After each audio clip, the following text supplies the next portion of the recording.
All right, hello. My name is Jordan Davis. I'm Mara Rosenberger. I'm Abby Fight. And welcome to Sisterly Perspective, our podcast. And today we're going to be talking about the women of the Enlightenment. Personally, our favorite women of the Enlightenment. And we're really just going to get right into it, like their upbringing, how they impacted the Enlightenment, what drove them, were they accepted in society, were they not, and how they touched all areas of society in general. And we're going to focus on the women and the hot topics that followed them. And I would love for Abby to start. And here you go, please. Thank you. So I'm going to be talking about Sophie de Consteret. So she was born Sophie de Grouchy in 1764 at a chateau in Paris called Chateau de Maine. Her aristocratic parents were Marie Gilbert Henriette, and then a French last name I can't pronounce, and Miss French minor, Penne, and Françoise Jacques de Grouchy. She was the eldest of 4 children, and she had a sister who later married one of her collaborators, and 2 other brothers, including Emmanuel de Grouchy, who became a marshal under Napoleon. She was educated at home, as most women were at the time, and she benefited from her brother's tutors that they had provided to them. And her mother was, highly cultured in her teachings, so her mother, appeared to have, a very strong example to set for her in her later life as a good teacher. So, some of her schooling, so at the age of 18, Sophie went to a school in Paris, and it was a coveted finishing school, and it was for super wealthy people only. It was very aristocratic.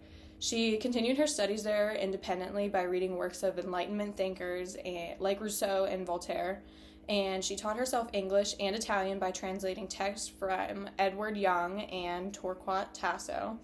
She was also, at the time that she was at this school, she became an atheist, which is kind of a hot topic for the time. And she rejected religion and then just embraced Enlightenment values like social justice. So overall, she was known for being a French philosopher, which was not a very popular thing for women to be at the time. And her most notable works were the Letters of Sympathy, which I believe we read in class. Mm-hmm. Or that might have been French Revolution, but whatever.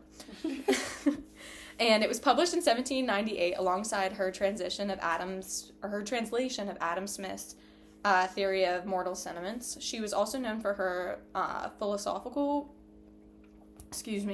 contributions on moral psychology, political philosophy, and legal philosophy, and her original perspectives were on the psychological origins of sympathy and mortality. Beyond her writings, she was known for being an influential salonnière, where she hosted a salon at the Hotel Mint in Paris that became an important gathering place for political and literary figures of the scene during that time. And she was also recognized for her political journalism supporting republicanism during the French Revolution, and for her works as an editor on her husband's writings. I'd just like to say we tried our best to imitate a saloon type setup. Yes. That's why we're in black and white. And yes. We have our little bevies in special glasses. This is coffee from Dunkin'. This is a refresher from Dunkin'. And this is water.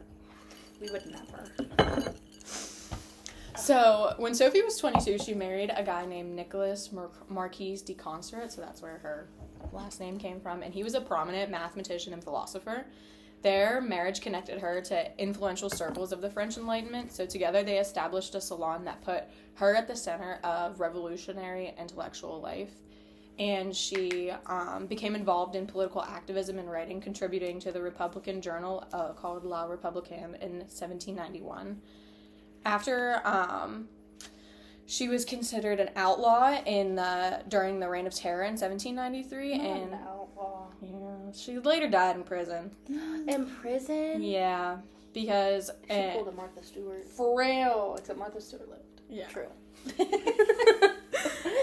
So, after losing her wealth, she supported herself by painting miniature portraits, despite the hardships that she had from being an outlaw at the time. She continued to do her intellectual intellectual work by publishing her translation of Smith's works along with her own philosophical response.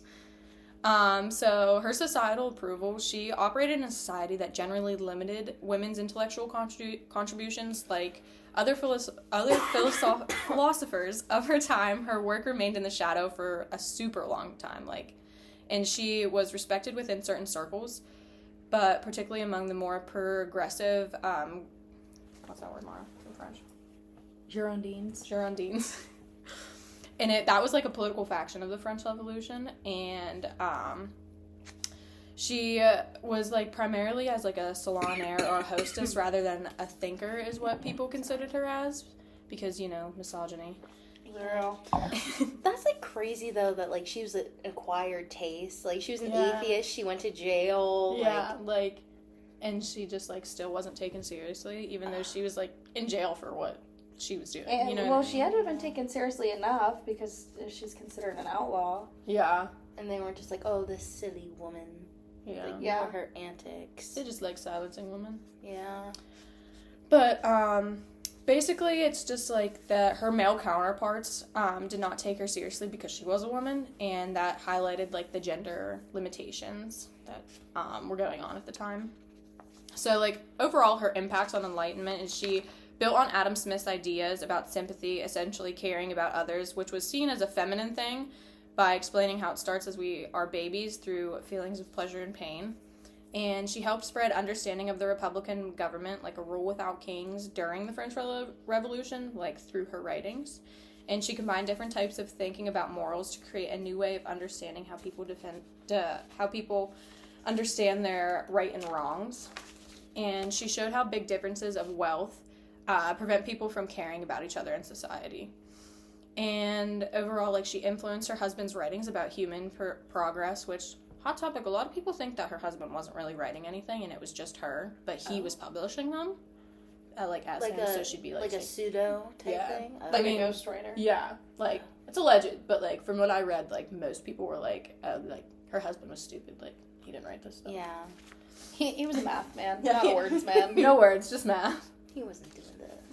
No. But for a long time after her death, Sophie's ideas just were not talked about because, you know, let's ignore the women. However, in the last 20 or so years, people have become way more interested in her work, and today her ideas are important because people studying women in political spheres, 18th century philosophy, Adam Smith, and social... Like it did the thumbs up thing. No, it's saying it's Sophia. Yeah. Mm. It is. It's her. Sophia. She's approving of us. But, yeah, her thinking just showed how, caring for others starts in our bodies and how sympathy connects to justice while equality matters still connect to modern discussion. Equality matters still connect to modern discussions. And her translation of Smith's book was actually used until the late 1900s, showing, her lasting contribution to society. And as more people rediscover her work, her ideas continue to influence discussions about morality, politics, and women's roles in society. Yeah. So we're going to talk about saloons now for a minute. Ooh. Salons. I wrote saloons on my paper. I also read saloons. I mistyped it. It says we have all of our information for us today mainly on this little document because we may or may not have some pictures we're going to show you also. Yeah. Have some visual aids. So, salons were important places for social gathering in pre-revolutionary and revolutionary France where ideas were exchanged and political opinions were formed. They were usually hosted in homes of wealthy and educated people. One, because they wanted to showcase, oh, look how rich I am. Look at all these paintings. And then the other because there wasn't actual social gathering halls that were rented out how they are today. My wall art from Shein. Yeah. They would have this in their homes. My lamp. They just provided a rare space where women could exercise their intellectual influence in society when they were more largely confined to domestic duties. And though women did not have legal rights or any of that right now, but they had a significant indirect power by choosing who attended their gatherings, girls being catty. Mean Girls. Yeah. Real. This was the original Mean Girls. This was. Lindsay Lohan was quaking. She is Lindsay Lohan. These evening gatherings eventually became crucial venues where Enlightenment ideas were discussed and debated heavily, and they helped spread revolutionary thinking throughout French high society. So, Sophie de Grouchy's intellectual contributions during the French Revolution were indeed, like, super remarkable. Like, nobody was really, like, doing what she was doing. You know, she's the first. And her salon at the Hotel de Monet in Paris served as more than just a social gathering space. It was like a true intellectual forum where revolutionary ideas were examined and developed. Was she like the first Regina George? Yeah, we should call her Regina George because her name's hard to say. Regina. But like what I found like the most interesting is how she distinguished herself from other salonnaires at the time by being an active participant in a philosophical voice rather than merely just a hostess, and her marriage to a consort at a young age positions her in influential circles, but it was her own like intellectual thinking that earned her the respect among the leading thinkers of the time. Slay. So she was like super cool, basically. Yeah. Well, can we go? I want to talk about the part. Where is it? Oh, I forget it. Where is it? You talked about something and I wanted to ask you a question about it. What is it about? I'm trying to remember now because you said it and I had a question and I can't. You should have just interrupted me. So like, how did she become, like, how did they determine she was an outlaw? Was it just based off of like her ideas and her writings, like, and the French Revolution was like, no, not cool. Yeah, like she was trying to put out like different ideas that like people at the time weren't as, like, in agreement with. So, like, literally anything in, like, the 1790s France could get you put in jail. Rousseau probably hated her. Oh, I'm sure. I don't know if he, like, knew of her at the time. Jean-Jacques. We don't like him. I'm not sure if he knew of her at the time, but I'm sure she had some hot topics to say about him. Oh, she kind of gives me, like, Nancy Pelosi vibes of today. Yeah. Mm-hmm. Does that mean Nancy Pelosi's a mean girl? No, Nancy Pelosi's a sweet old lady, and I hope she's having a wonderful retirement. I hope she's having I would classify her as a mean girl in some aspects, but, like, in a good way. Like Republicans today would definitely be like, yeah.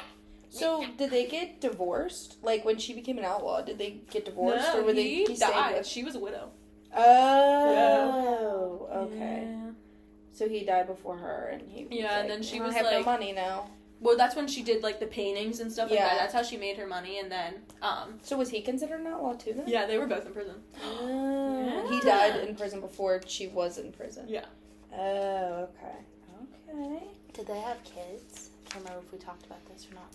I think they did, but like they weren't like very in the light. I don't think. Yeah. And I think after she was considered an outlaw, they kind of went with other family members. I think if I'm remembering that So they correctly. could live. Yeah. Yeah, that's understandable. Okay, hot topic. Would you go to a salon? I would.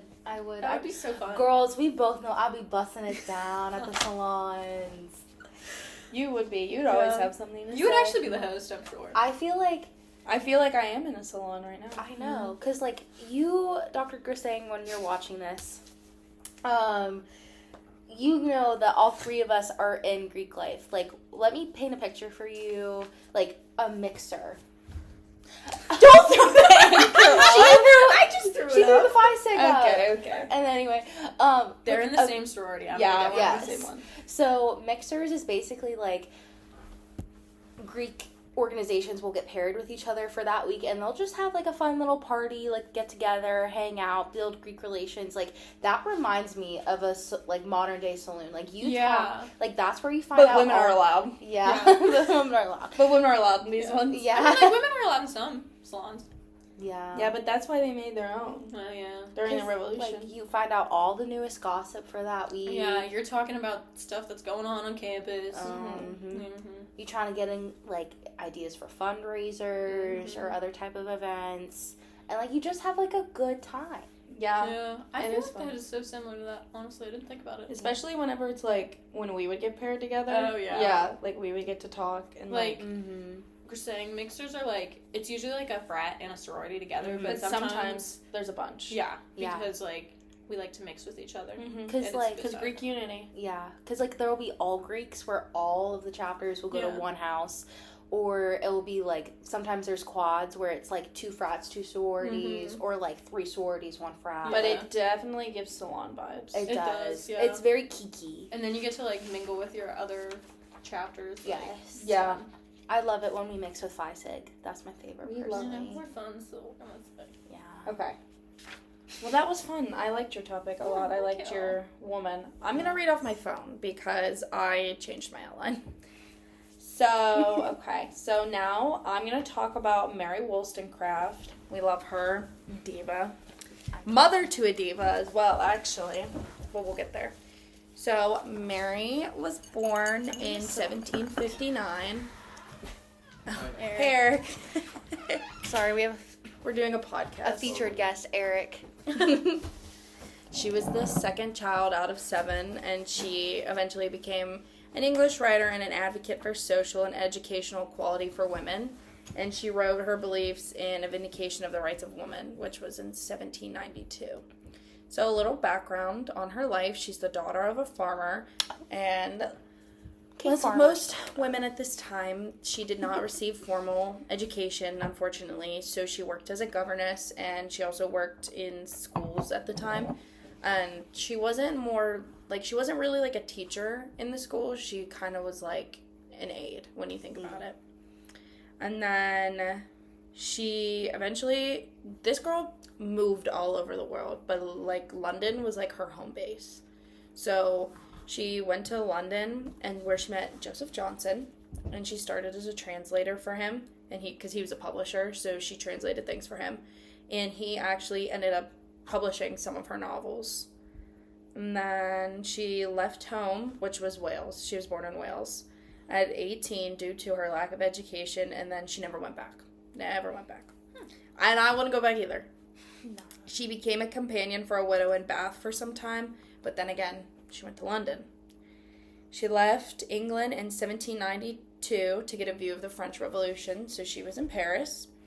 And she actually moved in with an American captain named Gilbert Imlay, and they had a daughter together. Her name was Fanny. Aww, I know, like little baby Fanny. And she unfortunately attempted to take her life after the birth of Fanny. Postpartum depression. Because her relationship with her baby daddy fell apart. No. Yeah, man. I like that you refer to him as a baby daddy. Well, they didn't get married. Oh. Yeah, they didn't get so married. So Fanny was like a bastard then? Technically, yeah, but like they were together but not married. Okay. Which is totally fine, by the way. Yeah. You don't have to be married. Like, no. You can love each other. Look at Kurt Russell and Goldie Hawn. Period. I love their relationship. Right? I'm saying more in the fact of like that Fanny would have been considered a bastard. Unfortunately, yeah, she would have. I bet Fanny was an icon though. Was there like backlash for her like having a child out of wedlock? I'm gonna assume so, yes, because also he's American. So, like, it's what we talked about, like, in class a little bit of, like, the intercultural, like, marriage. They're not different cultures, but they're different, like, backgrounds. Yeah. So, like, that's one of the issues, too. They're both white, right? They're both white, yeah. So it wouldn't be, like, as bad, but, like, we learned that, like, a lot of these people, if they don't get married, they don't have ties to them. Yeah. So, like, once the relationship fell apart, he was like, bye. Yeah. But, so then after their relationship fell apart, she went back to London, and that's when she started working for Johnson. And she joined a radical group with a lot of, like, prominent men at the time. I wrote it down, and I don't have that note with me, but it was like, what's his name? I can't remember. I literally have it written down on a piece of paper somewhere. But she started a liaison with William Goodwin, who's, like, really influential at the time, and she ends up getting pregnant with her second daughter, and they get married. Oh, I was gonna say, is this one out of wedlock? Yeah, but you're never gonna guess who her second daughter is. Take a guess. Oh. Mary Shelley. No way. Yep. Who wrote Frankenstein? Okay, Frankenstein. I always forget that Frankenstein was written by a woman. You know, like, timelines like that confuse me because I'm like, this was so long ago, but, like, Frankenstein wasn't written that long ago. Yeah, she gave birth to Mary Shelley in Well, her and William got married in 1796, so she probably gave birth to Mary 1797, around that time. Yeah. But unfortunately, she died 11 days after giving birth to Mary. Oh, no. Mary. I know. But Mary Shelley, we know, she wrote Frankenstein, and then she got married and had her own little amazing life. Yeah. So she did have, there's some, like, little bits of schooling she had. So her writings that were published that show that she has a good understanding of the Bible, actually, and knowledge of several infamous ancient philosophers. So, like, she was learning somehow.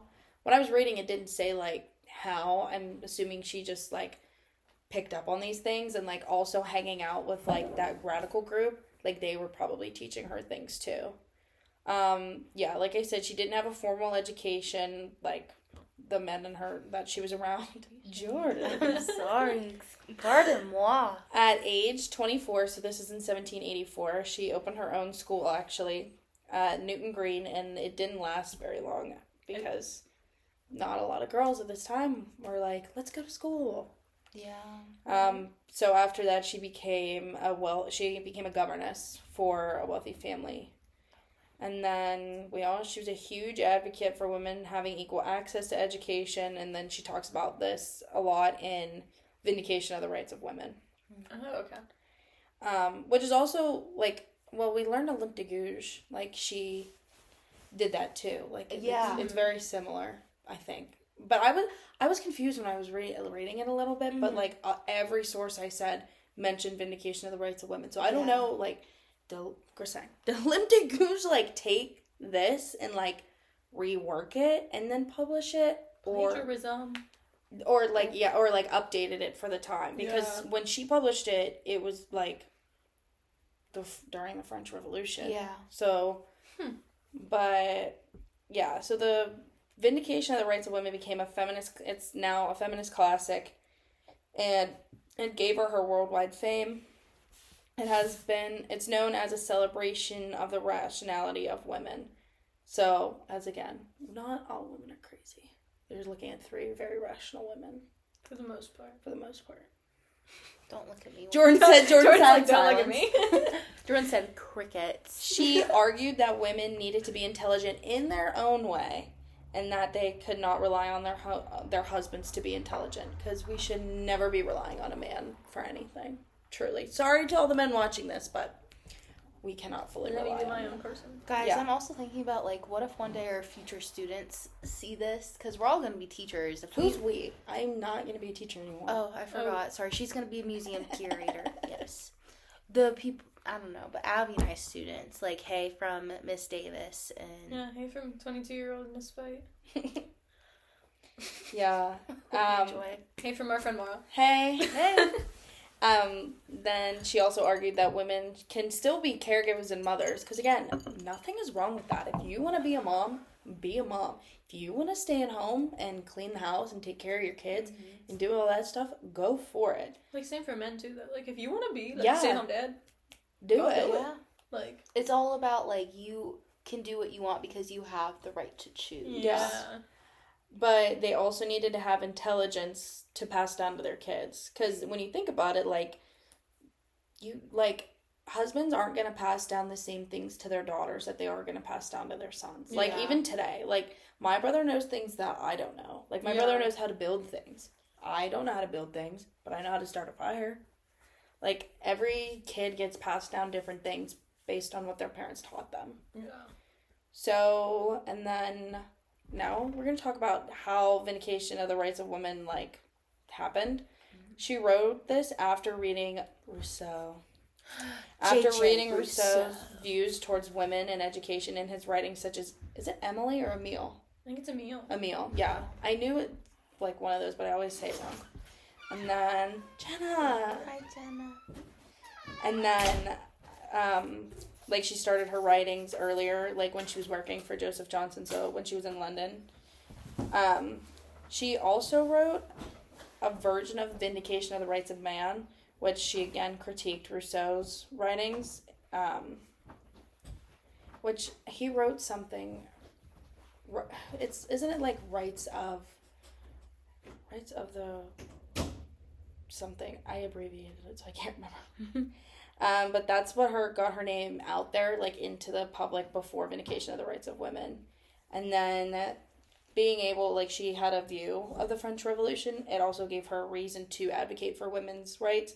She saw how the women in France were acting at this time and, like, how feeling hopeful in achieving political and social equality, because we learned this in French Rev. I wish you were there. You would have liked French Rev. I You would have.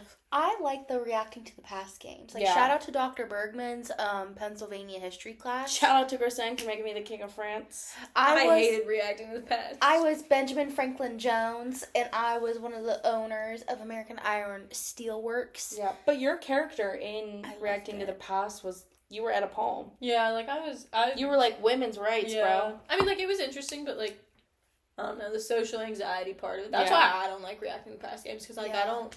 Like, I loved getting into arguments and making speeches and, like, yelling at That's my so on classmates. brand for you. And I loved it, because, I liked Mara would have a mental arguing break. with the Jacobins. Oh, yeah. Mara had a mental breakdown, like, every time because she thought she was going to get killed. Every time. And I did, though. I got killed at the end. no. I was so close, though. Nor, I don't voted for kill that, me, so- nor, clear. That's Sorry. literally what I said. I was like, please, I'll do anything. And I didn't do Lost the anything. game. I did. I did not get a single objective. For real? I got all of mine. I died. Oh. I Forgot about that. Died. So this is her impact on the Enlightenment. Through writing Vindication of the Rights of Women, she used the ideas of the Enlightenment to push for women's rights and access to education. Because, like we talked about, the rational part, like the rationality, it's like, okay, you want men to have all these freedoms and you want them to go to school and you want them to be free and vote and do all this stuff. But what about women? Like, they can't just be in a home. Like, they just cannot be in a home. And even if they are, they have to have some form of education so that you're raising the next generation. Like, we also learned that, like, a role of women, like, in Europe was to, when they had kids, was to raise soldiers. So, Yeah. like, what if you have a daughter? She could be a soldier. We learned that, too. Women can be soldiers, time, but not at the time of Wollstonecraft. I mean, eventually they would be able to, like, be ambulance drivers. Yeah. Or the people in ambulances. We just learned about that in our most recent exam. Yeah. And then, so after the Enlightenment, they weren't taken too seriously, like, during her time, but, like, once, as time passed, her ideas started coming up and up and up again, especially with, like, women's suffrage and everything. Everybody was like, well, hey, remember what she said about the rationality of women and all that stuff? They were like, this makes sense. And a lot of what she did does make sense. And even though some people didn't agree with her, I think that if she would have lived a little bit longer, and she would have had, like, a way, way, way, way bigger impact than she did. But yeah, that's all I got. I love that, though. The one part, like, her two daughters, like, I wonder if they had any, like, sibling rivalry, you know? Like, Fanny versus... Yeah. I wonder, Yeah, it like, didn't say anything. I don't even know, like, if... I'm gonna guess they knew each other. Yeah. I didn't want to dive too much into Mary Shelley, because... she's not the topic. Yeah, she's not the topic, but I'm gonna assume that they knew each other, and they were sisters. Yeah. Obviously, they just had different dads. Do you think that they, like, were they living together whenever she was, like, pregnant? Like, the two daughters? Like, with Mary Shelley? Like, were they living? I would assume so, because after her relationship fell apart with the American guy, Yeah. Baby daddy. she went back to London. So then, do you think the husband took care of both daughters then? I mean, like, he could have had, like, a governess. Oh, or so something like was that, it the but- same baby daddy, though? No. Okay. No. So her first child, Fanny, Yeah. Yeah. was with the American Yeah. captain. Yeah. Okay. And then She she got left. Okay. She left. Yes. And then she got pregnant in, like, the 1790s with Mary Shelley. Okay. And that by William Goodwin. And they got married. Okay. Yeah. Good one. Yeah. But I would assume, like, she would take The- Fanny with her. Like, she probably wouldn't leave him with the baby daddy, considering he... Is an American soldier Yeah. and, like, it's Not the French Revolution and Yeah. she's younger. like not a good person. He probably. I feel like American baby daddy probably also wouldn't want to have the responsibility. Yeah. of Yeah. Fanny. Yeah. I don't know. It didn't really say a lot about her, like, Fanny. I think, poor Fanny, she was probably, like, the neglected child. Yeah, kid in the shadows. Because your other daughter's Mary Shelley. Yeah. And it's like you wrote one of the most classic pieces of art, It's such like, a good book. Yeah. of all time, Frankenstein. Yeah. But, alright, I'm next. And I'll be talking about Catherine the Great. I would just like to start off by saying Catherine the Great, I think she does live up to her title. Like, I know she's gotten some... We're gonna get into it, girls. Don't you worry. But, like, she definitely received some backlash. But I think she... Like, who was she? She was one of the most powerful and greatest rulers of the 18th century. Like, she was that girl. Like, she, like, reminds me of, like, a Oprah-type character. Maybe not, like... as kind as Oprah, but like at this time, did she have a talk show? You get a candle. You get a candle. She's like, you get a horse, and you get a food ration. And you get a divorce, and you get a divorce. You take half your husband's money. And you take out Peter. Anyway, we'll get to that. But her upbringing, so she was born on May 2nd, 1729. Happy belated birthday, Catherine. Yes, May 5th. Happy belated, babe. Hope you're having a great day. We'll do the same thing. Oh, no. Oh, yay! And she was originally known as Princess Sophia of the German Principality of Anhalt-Zerbst.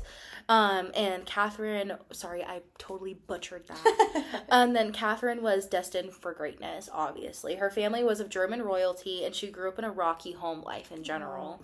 Her father was, Prince Christian August, and her mother was Princess Johanna.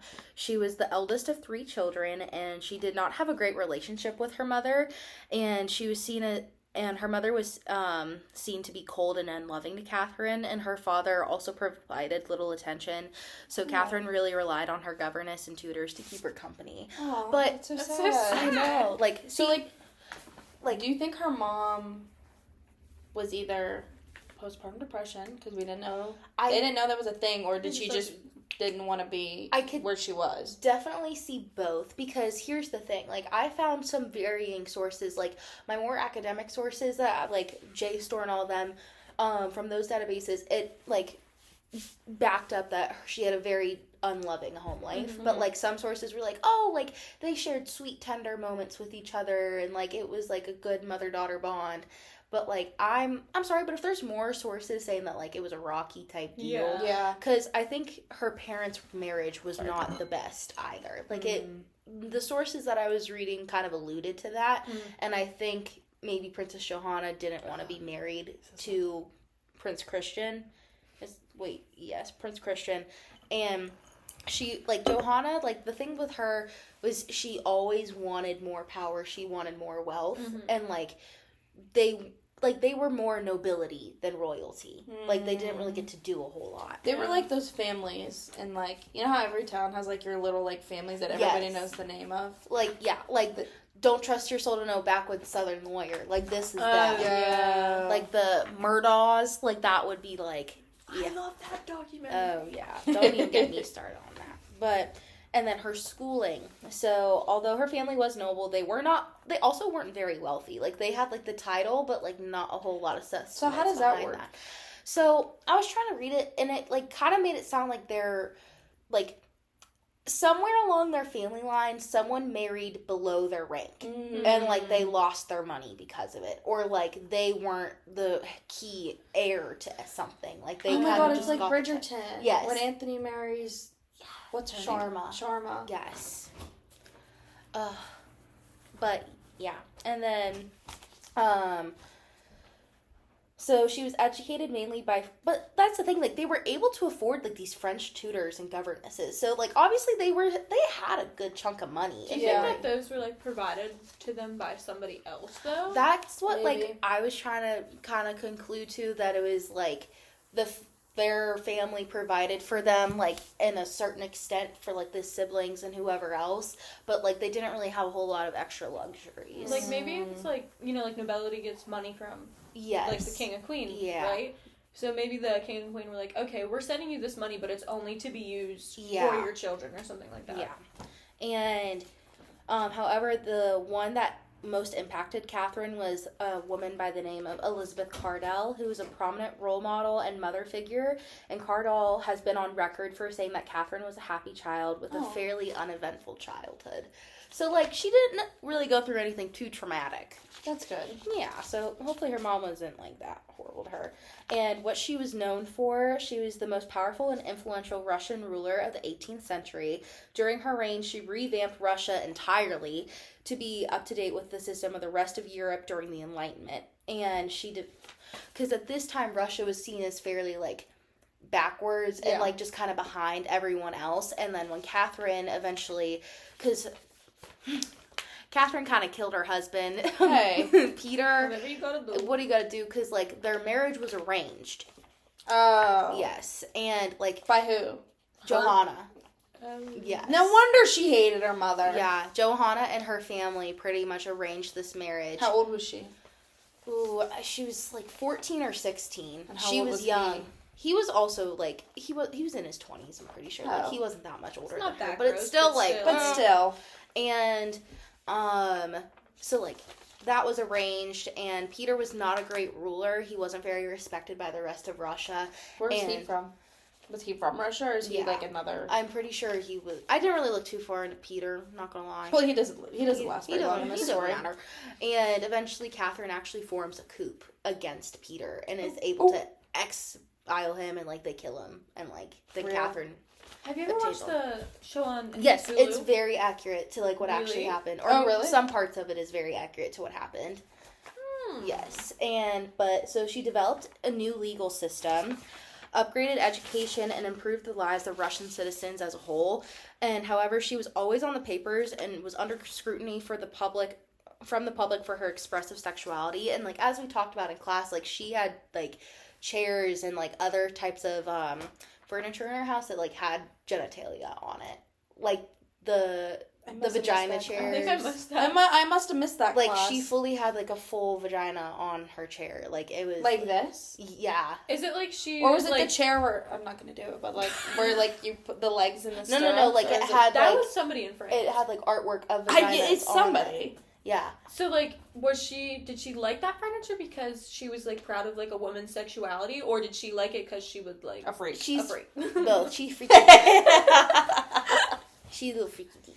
And so then, wait, not to cut you no, off. no. The please. part where you were talking about like she reformed education, did she reform it for women too, Yeah, or was like it really helped women to encourage women to like go to school. I wonder if she was like, ooh, Mary Wollstonecraft. I wonder if she was. I wonder, because like she also like changed it from like only the elite could go to schools To to like everybody. the poor could go to schools Aw. as well. We need Catherine Slay the Catherine. Great. Yes, Catherine the Great. We need her today. And then how did that happen? So she, like we already talked about, she was betrothed to Peter III of Russia. Ew, not the third. From a young age. Her mother, Johanna, was sure that her daughter was destined for a royal life. After being given the opportunity to have the pair meet due to their well-connected relatives, Catherine's mother was over the moon. And Catherine herself thought of Peter to be a good match, but would be shocked to find out that this would not be a fairy tale ending for her. Her marriage on June 28th, 1744, marked her journey from the German princess to the Tsarina of Russia. And overall, her marriage to Peter was more of a friend-like bond. Maybe he was gay. No, A beard. he would he was getting down and dirty with all of his friends' wives. Yeah. I Like- read a book like that Yeah. where like it's a lavender marriage. Yeah. And like, but she loved him. Like she Yeah. loved him so much. That's heartbreaking. But then, okay, well, this is just gonna make me sound like a freak. But I read this book where it was like she met another guy and he was supposed to like help them do it. yeah. But then she was like, "Oh my God, you're gay," and then Oh. her husband had sex with the guy who was supposed to help them No. do it, and then she had sex with him too. No!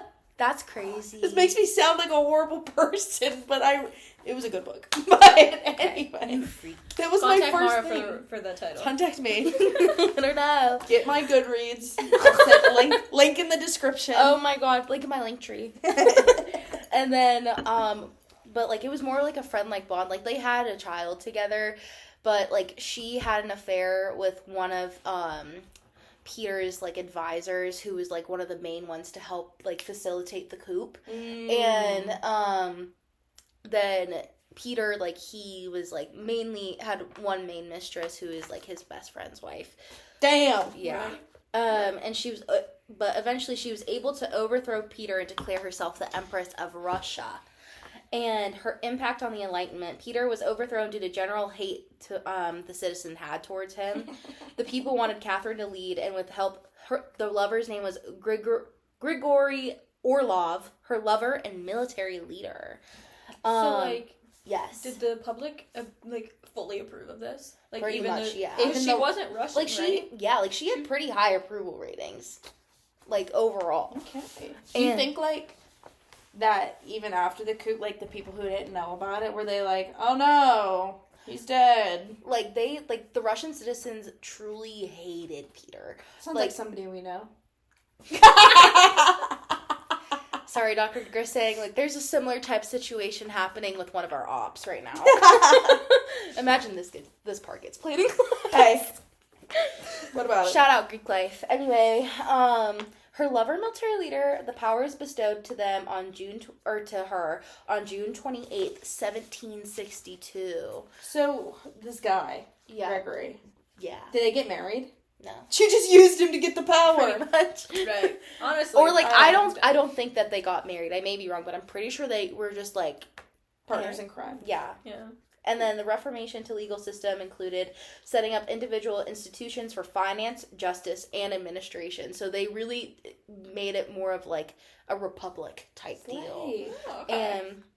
And education was, like I said earlier, education was revamped with the help of Ivan Butowski, and the pair established a new educational commission that focused on providing free school for all children. And that always makes me, like, emotional when I think about that, because as an ed major, I'm like, and especially in this political climate. Anyway, we won't get into that. Sorry, I'm, like, on my thing right now. An impact after the Enlightenment. Catherine's love for the arts further added to her contribution to Russian society that lasted post-Enlightenment.